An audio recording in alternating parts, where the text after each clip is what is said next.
Assalamualaikum dan salam sejahtera. Hari ini kita nak masuk untuk tajuk yang ketiga iaitu complex number. So these are the concept of complex number. So what is I? I stand for imaginary. So I is equals to square root negative 1. So definition of I is always equals to square root of negative 1. So I square is equals to negative 1. Macam mana you boleh dapat negative 1? Sebab I square sama dengan I darab dengan I. 1I sama dengan punca kuasa negatif 1. So darab dengan punca kuasa negatif 1. Bila ada punca kuasa darab dengan punca kuasa, so it cancel each other. So you akan dapat jawapan negatif 1. So that's definition of I and I square. So look at for this example. Now the question asks you to write the following in form of complex number. So bila ada complex number, maksudnya you ada dalam bentuk I. So look at example yang pertama sekali, punca kuasa negatif 4. Macam mana you boleh dapat negatif 4? 4 darab negatif 1. So kita kat sini, you kena create square root negatif 1. So that's why 4 darab dengan negatif 1. I tak buat negatif 4 darab 1. Tapi I buat 4 darab negatif 1. Then we split up. 4 dengan negatif 1. So square root of 4, you can press your calculator, you will get 2. Square root negative 1 equals to I. So this is our final answer. Goes with this one. Sekarang you ada punca kuasa negatif 52. So I split. I nak create I. So 52 darab negatif 1. Then kita split jadi square root 52 and then square root negative 1. So square root 52, you can press your calculator, so we get your answer is equals to 7.211.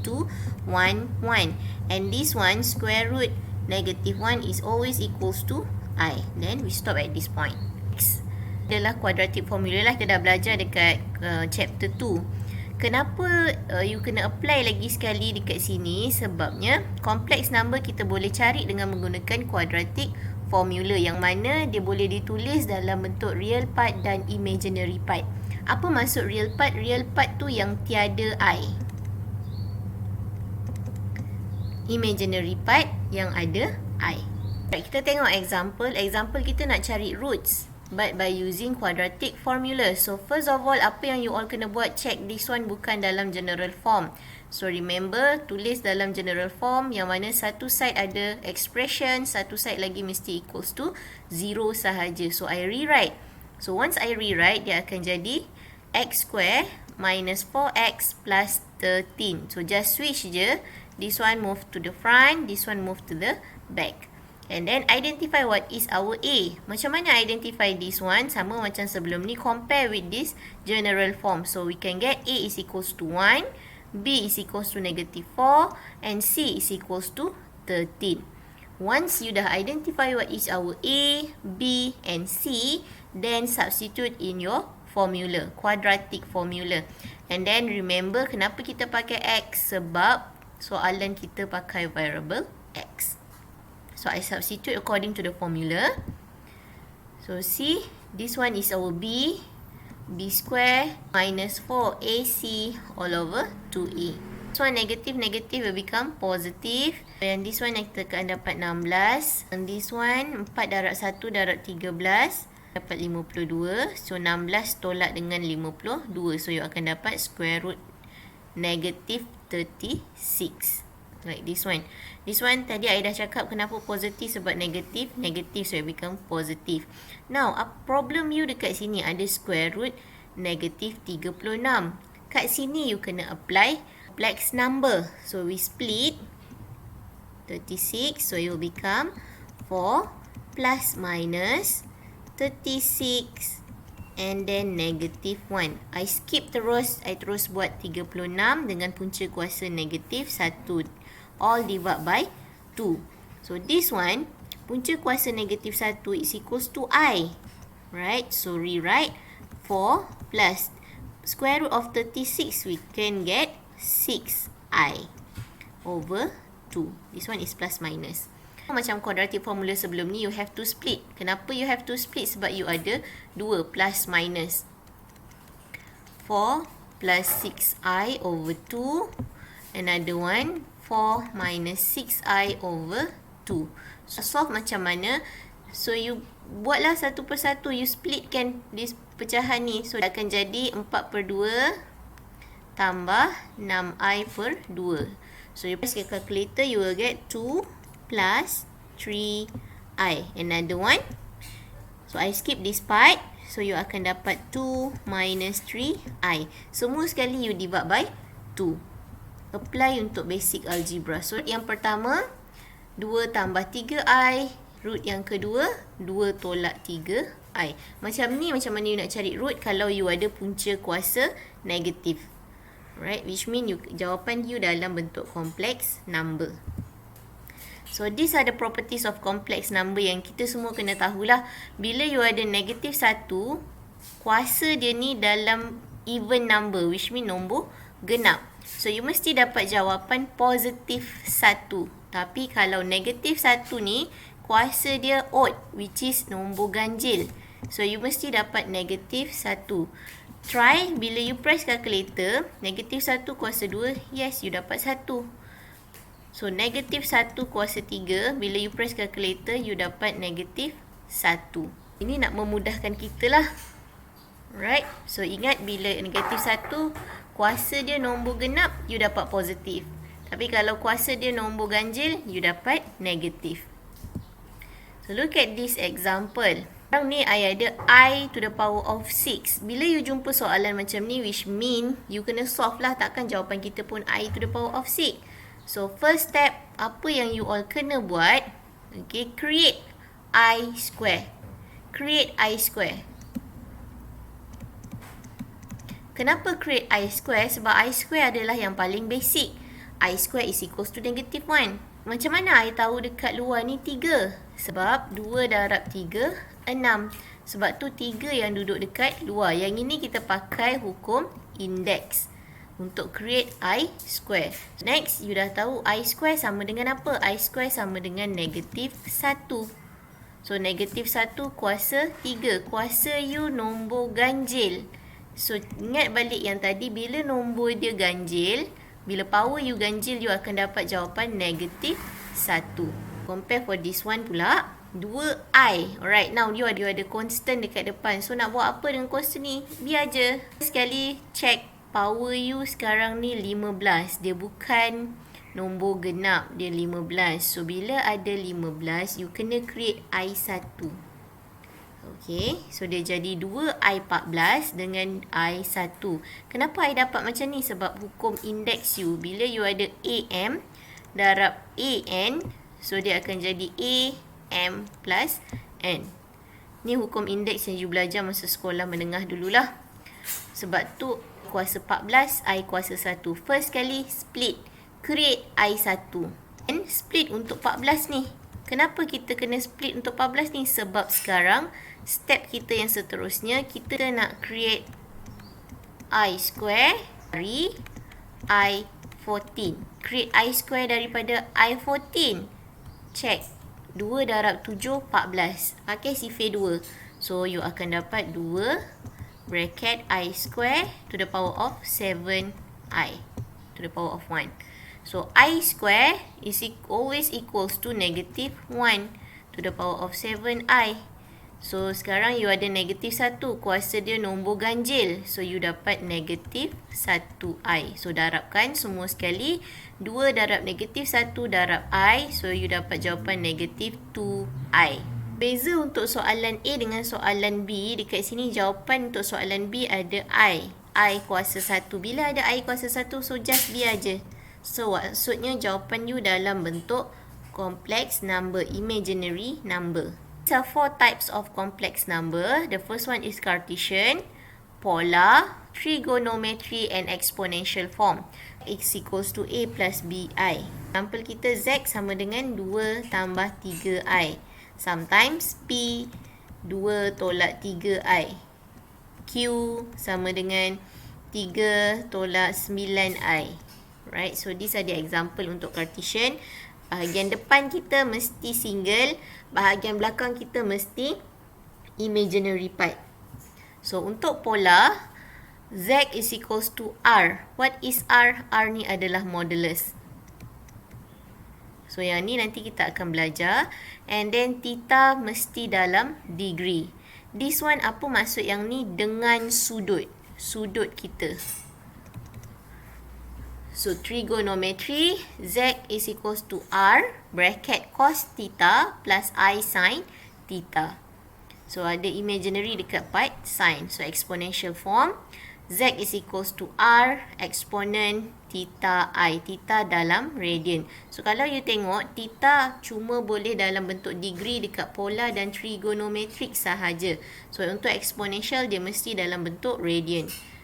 So bila you kira-kira you dapat dalam bentuk degree, so you have to change it by using times pi over 180 untuk tukar dia kepada radian. Masuk dulu untuk Cartesian. Z is equals to A plus BI, where A is a real part and B is imaginary part, sebab tu dia A. So these are general form dia. Kalau you tengok general form dia, A mesti duduk dekat depan. Kenapa? Sebab dia real part. Dia tak ada I. Imaginary part mesti sentiasa dekat belakang.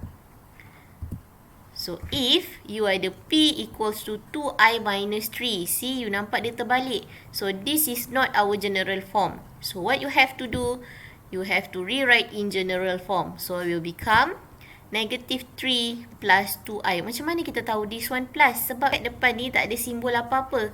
So which mean dia positive. So I just rewrite. I cuma tulis balik. Supposedly dia jadi negative 3 tambah 2I. Bukannya move dia pergi equal sign yang lagi sebelah. No. Kita just susun dia sahaja. The example, let's say I have Q is equals to negative 7 minus 2. Negative 7I minus 2. So, I kena rewrite dulu dalam bentuk general form.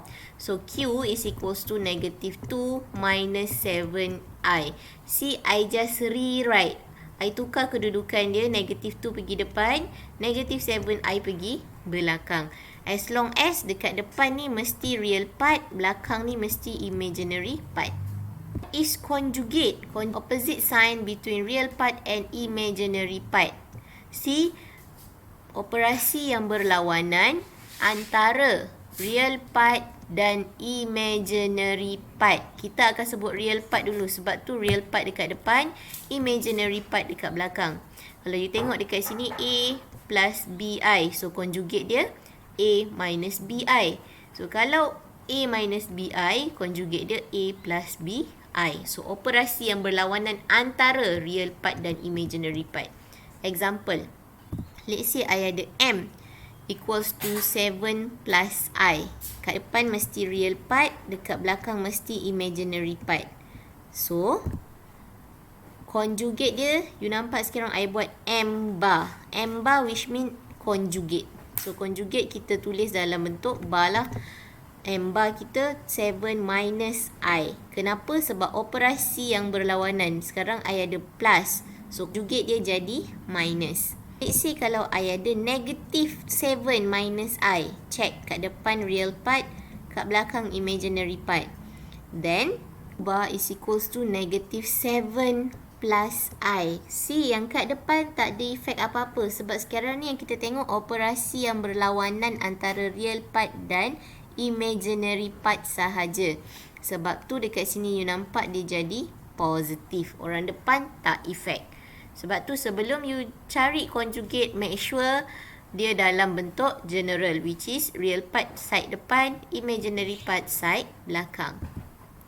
So look at for this one, kita masuk untuk operation. I terus proceed dengan example dia. Let's say I ada P is equals to 2 plus 3I and Q equals to negative 1 minus I. Soalan ni dia dah bagi dalam bentuk general form. General form of what? General form of Cartesian. So just proceed P plus Q. Biasakan tulis bracket. So I tulis bracket lah dekat sini. 2 plus 3I plus negative 1 minus I. So next, buka bracket pakai konsep BODMAS. Positive, negative, so it will become negative. Same goes with this one. So 2 plus 3I minus 1 minus I. Sama macam sebelum ni. ataupun minus dengan like term sahaja. So 2 nak susun, let's say 2 tolak 1 plus 3i minus i. So dia jadi 2 tolak 1, 1 plus 2i. Tak nak buat yang ni, nak terus proceed ke sini, boleh, tak ada masalah, as long as you faham cara dia. Look at for B, I ada Q minus P. So Q I letak bracket, P pun I letak bracket. So yang kat depan ni just buka je lah macam biasa. So yang this one, negative positive, so will become negative. Negative positive, so will become negative. Then add atau minus dengan like term. So negative 1 minus 2 at negative 3. Negative I minus 3i. So I got negative 4i. Then stop at this point. Kenapa? Sebab bukan like term, ni unlike term. So stop at this point. Soalan C dan D dia pakai operasi darab dan bahagi. So untuk operasi darab, you kembangkan macam biasa. So 2 darab negatif 1, so negatif 2. 2 darab negatif I, so negatif 2i. 3 darab negatif 1, so negatif 3i. Last one, 3i darab dengan negatif I, so negatif 3i square. So dekat sini you nampak ada negatif 2i minus 3i. But sekarang you ada I square. So solve dulu. Negatif 2 tolak 5i. Solve yang kat tengah-tengah ni.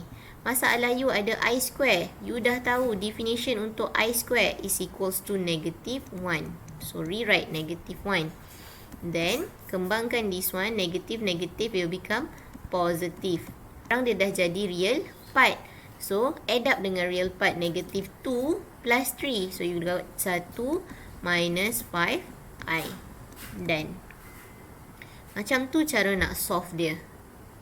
So, bila you kembangkan, you dapat I square. So, gantikan I square is equals to negative 1. You dapat real part, add up dengan real part. So, your final answer should be this one. So, soalan nombor 4 ni, kat sini soalan yang you kena pakai conjugate. Nak ambil yang side mana? Atas ke bawah? Ambil side sebelah bawah. Conjugate sebelah bawah kita. Check. P. So, P kita dalam bentuk general form. So, conjugate dia. I tulis kat sini. P bar I. 2 minus 3I. Kita yang pertama. I darabkan dia dengan conjugate. Atas darab dengan atas. Yang bawah darab dengan bawah. So, kembangkan. I akan dapat negative 2 plus 3i minus 2i plus 3i square over 4 minus 6i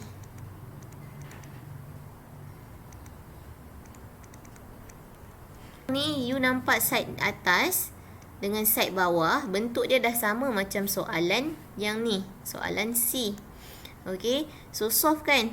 Sekarang I ada like term I, 3I tolak 2I. So negative 2 plus I plus I square. Gantikan dengan negative 1. Bahagian bawah, negative I plus negative I. So it's cancel each other. So you dapat 4 minus 9. I square negative 1. So, selesaikan. Negative 2 plus I minus 3. Kenapa minus 3? 3 times negative 1. 9. Negative 9 times negative 1. So, you got 4 plus 9. So, selesaikan real part dengan real part. Negative 5 plus I over 13. Check. You tak boleh bagi jawapan dalam bentuk macam ni. Kenapa? Sebab general form untuk Cartesian mesti ada dua part, which is real part and imaginary part. So, you have to split. So, final answer you all, negative 5 per 13 plus 1 per 13 I. Baru you siap. So, ingat jawapan untuk D mesti dalam dua bahagian, real part and imaginary part. Repeat untuk soalan D, harapkan dengan conjugate bahagian bawah. Conjugate denominator. Okay. Kenapa you darab dengan conjugate denominator? Sebab you nak jadikan bahagian bawah you ni real number. so that you boleh split into two terms, which is real part and imaginary part. That's all for today. Thank you.